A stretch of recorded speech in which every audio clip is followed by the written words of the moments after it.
Iya. Tangi turu bolo, ngiliki jam kok wis setengah pitu. Lah dengaran kok tangi gasik bolo. Mau bengi kuwi bolo setengah telu ki aku ngekumi pakaian gombalan reget bolo, dadi ki tangi turu gasik terus arep umbah-umbah. Aku umbah-umbah dina Setu ngene iki bolo. Soale minggu ki prei bolo, aku bali nang Boyolali. Lah dadi iki aku posisine ki umbah-umbah dina Setu. Engko bengi nek misale rampung mergawe kuwi langsung bablas bali nang Boyolali bolo. Teko ngomah ki wis jam-jam 2 apa jam 3 wis gari numpaki mbok wedok bolo. Hihi crit. Ya umume wong duwe bojo to bolo, rasa diomong meneh, engko ndak sing bujang-bujang kuwi engko ndak meri bolo. Hihihihi. Ya bukan arep pamer apa arep piye-piye bolo, tapi ya wis umume wong keluarga iki bolo.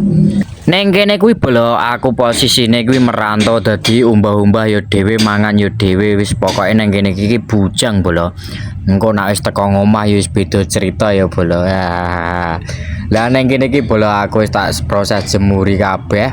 Berarti engko sore wis garing tak lempiti lebokke lemari. Sesuk Senin kuwi berarti nek awakku kuwi mangkat kerja kuwi wis seragam-seragam ki wis siap langsung budal kerja ngono wae bolo. Ya wis cukup teko kene wae ya bolo. Aku arep lanjut ngopi. Bye bye.